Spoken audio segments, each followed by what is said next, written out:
For ultimate team coins, check out GameGoldTrader.com. Their link is in the description below. A very fast and reliable service. And if you use the discount code NEPO at checkout, you get a discount on your coins. They also offer PSN, MSP, and other game gold as well. What's up, guys? NepentheZ here, and welcome to episode 50 of A Road to the World Cup. Yes, we have hit that half-century mark. We're at episode 50, and this is the second time I'm recording this video. I basically just sat here and recorded like 10 minutes worth of me talking into the camera and opening packs. And when I pressed stop on the record thing, the video capture software that I use froze, and it didn't save like my video and audio. It's got well, not gameplay because it was packs, but it didn't save that. So yeah, basically the long story of that part of the video, which you're not going to see now, was that I just want to thank you guys for everything you've done for me. We're getting to the end of FIFA 14, and I'm very grateful for you guys continually supporting me. And if we could get a like on this video, hit over 5,000 likes for episode 50, that would be insane. But yeah, I'm really appreciative of everyone that watches my videos and has put me in the position that I'm in today. So thank you guys so much. But what I thought I'd do now, because it's very difficult for me to often replicate the things that I say in videos, because there just is. I asked for some questions on Twitter so we could do a Q&A whilst we open some packs. I was going to do 50 packs, but I thought 50 packs is going to take a long time to open. So we're going to do basically 22 packs, 2,200 FIFA points worth of packs. And yeah, I'm going to answer questions from Twitter whilst we open these FIFA points. I didn't get anyone special in the packs I opened. I got Juan Mata and Daniele De Rossi. So they both were 85 rated. They were the best two that I got. So we haven't missed anything, but we have broke that 1,000 mark in the game. I think I've got 1,007 items. But here we go. So the first question is from Alex Gembra Michael. That's a crazy good name. And he says, where do you live? And I live in basically Essex. Oh shit, we get Higuain as a duplicate there. That higher rated duplicate.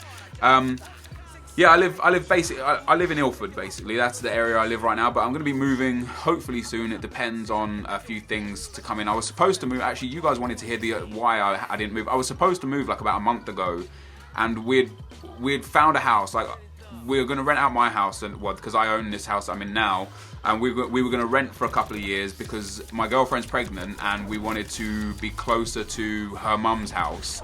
So we were going to move to more North London, and we found a house and we put a deposit down on it and everything was good, and we were just waiting for the current tenants to move out of the house.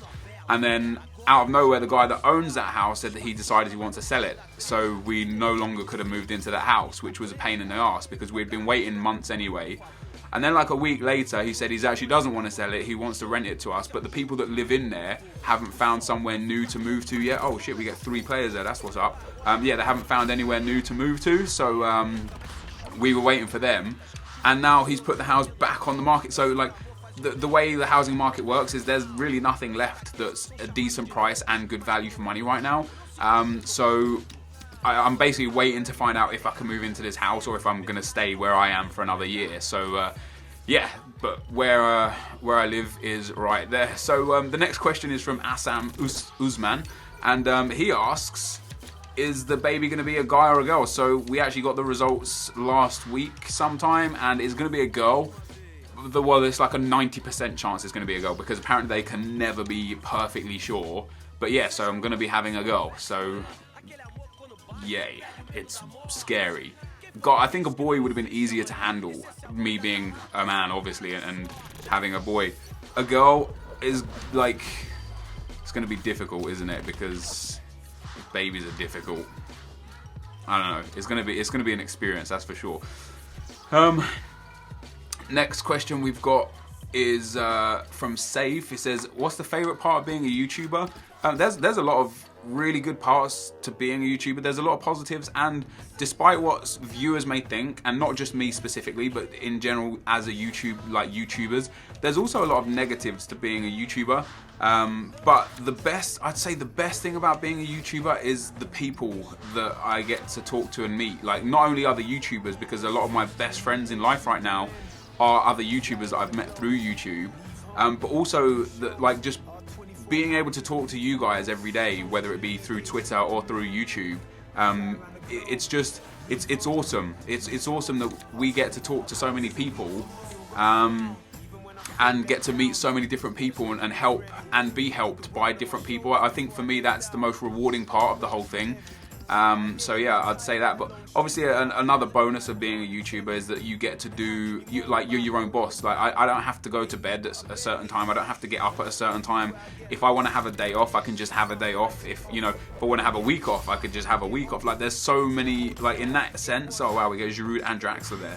In that sense, being a YouTuber is a blessing, but that could also be a curse, because if you take too many days off and get lazy, you're gonna slip behind and other people will take your space and you get forgotten about, so it is a catch-22, but I do like the fact that I can be, I guess, my own boss. Next question we've got, how many times do you think EA have completely mugged you off? That's not really, I don't know if they've ever really, oh wow, how do we not have that Colombia away kit yet?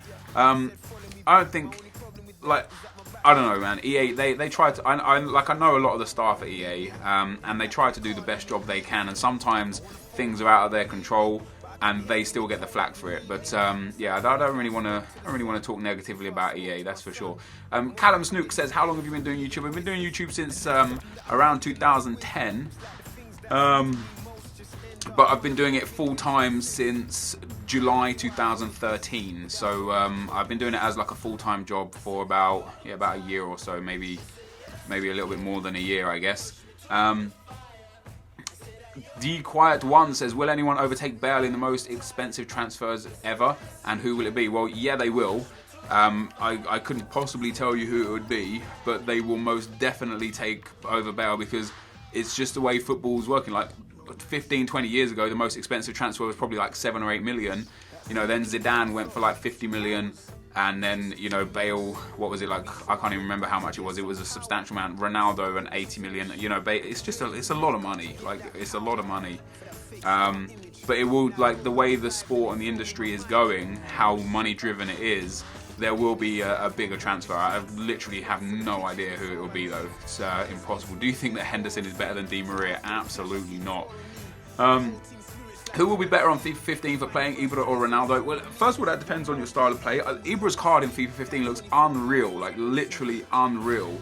And it's big, man. It's big.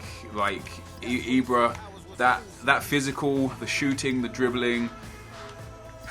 He's gonna be a force to be reckoned with. The problem with Ronaldo is, even though his stats are crazy good, it's the position he plays. Like the fact that he plays left wing opposed to striker. That's always his problem. But you could probably play him at striker and get 7 or 8 chem, and that's maybe decent enough.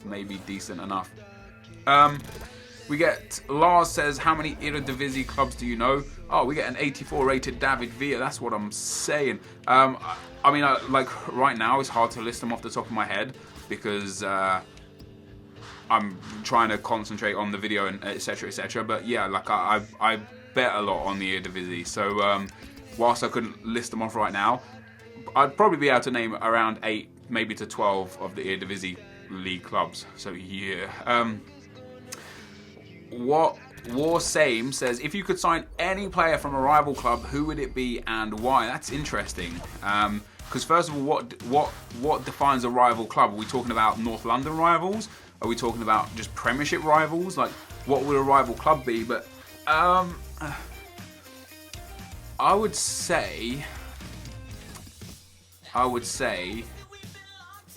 probably say Diego Costa from Chelsea, because I think he's going to be a force to be reckoned with this season, and it's definitely a position that Arsenal need to fill. So yeah, if I could sign any player from a rival club, it would most likely be Diego Costa, because I think he's a fantastic striker. Do you like the game Mortal Kombat? Yeah, dude. Like I grew up playing games like Mortal Kombat and Streets of Rage and Street Fighter and stuff, and it's a game that I was never incredible at, but I wasn't bad at, and it hasn't really come into the new era of gaming. I wonder if that's because the online competitive aspect isn't as intricate as maybe something like FIFA or League of Legends or something. But yeah, I played it and I liked the game. I haven't played it in years though, man. I haven't played it in years. What do we got next? Yo, who's that? Miguel Veloso. We've only got 400 FIFA points left. Maybe I'll add some more FIFA points.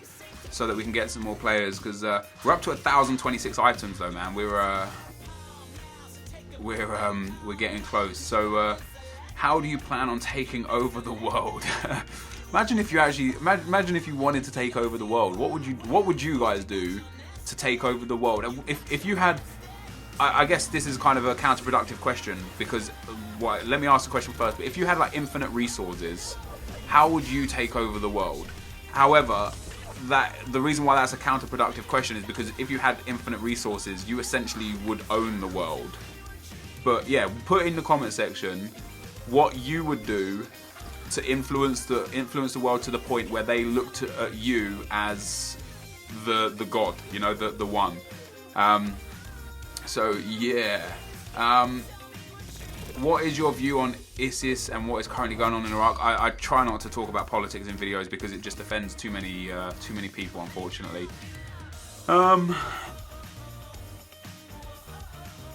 When I asked for questions, I asked to not have like football related questions, because it's always the same questions. Like when I do Q&As, it's always like, how did you start YouTube? Why did you start YouTube? Who's going to be the best players? You know, who's going to finish in the top 4? And it like the questions are very samey. So I kind of wanted some different questions, but it still all seems to be the same stuff. Like because some of you be watching this thinking you've heard these answers like 100 times before. Ryan says, who's your favorite WWE wrestler? I mean, over the years, Bret the Hitman Hart was my favorite wrestler. I really like John Cena. I don't watch wrestling anymore though, but yeah, I really like John Cena. The Rock was one of my favorite wrestlers. I'd say those are probably my top 3: The Rock, Bret Hart, and John Cena. And probably in the order of The Rock, Bret Hart, and John Cena. Actually, I'd probably definitely The Rock. Oh wow, we get Nani there. The Rock definitely as not only a wrestler but as a human being. Like he's such a cool dude. Like he's very motivational. He's very he's got his priorities in the right place, and yeah, that's pretty awesome. But that's the FIFA points done, guys. The video is like 13 minutes long, so we are gonna call it a day here. Thank you for supporting the video. Thank you for sending in the questions. We didn't really get anyone decent again, but this is the team that we're rolling with right now. So hopefully in the next videos, like I say, I want to finish this series before FIFA 15 is out. So maybe we'll do more packs for goals. Maybe per goal we'll open 3 packs or something like that instead, because yeah, I really want to finish. I really want to get every player and then go on to win the World Cup. So I don't know. It's going to be tough to get every player, but we're not far off now. We've got about 150 items to go. But this is going to be the end of the video. So thank you guys for watching. Hope you enjoyed it, and I'll see you next time. I'm out. Peace.